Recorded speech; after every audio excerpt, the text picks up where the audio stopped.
Now once you guys are satisfied with your levels, also I meant to say overexposed and underexposed. So this is overexposed and underexposed. So when it's underexposed, it's too dark. So this is your photography elements in Photoshop really showing through right here. Yeah, so make sure that you guys have those adjustments. Let's see if I could darken this up a tiny bit, maybe right there. And then hit, let me push this, and then hit OK.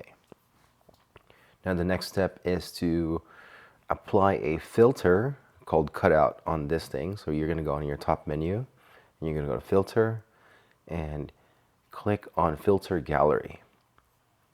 Once you have your filter gallery, it's giant. Let me make this smaller for y'all's. There you go, so you can see it.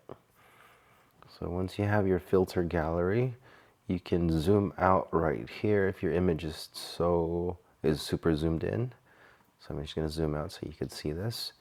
You're going to go to Artistic, the Artistic tab right here. You're going to click on Cutout.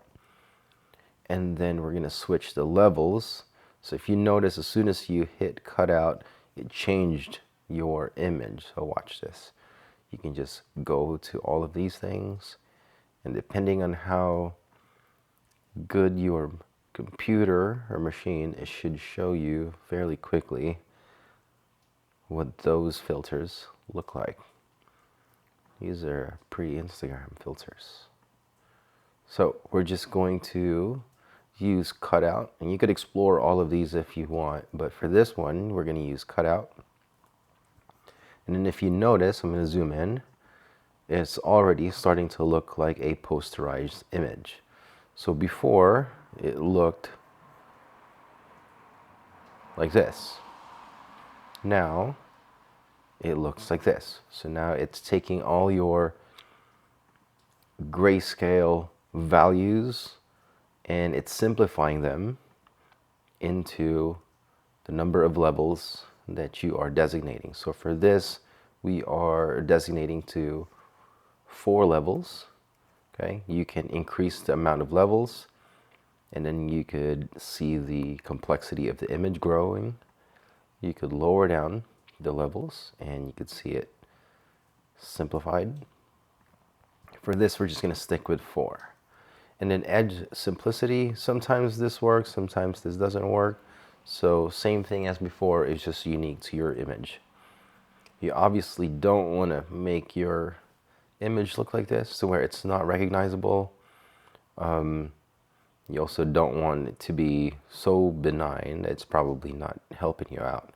So what I'm doing is, instead of leaving it at extremes at 0 or 10, I'm just going to select maybe low mid-range to where it's still preserving some of the likeness. I don't want it to be too geometric.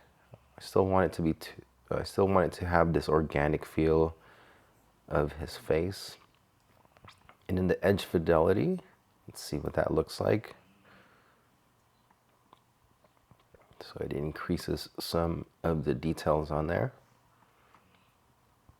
Most of the time, if I'm not sure, I usually just stay within the mid-range, and then I click OK.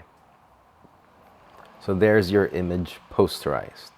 So if you're not sure what's going on, just go to your filter, or I'm sorry, your history window. This is your history window.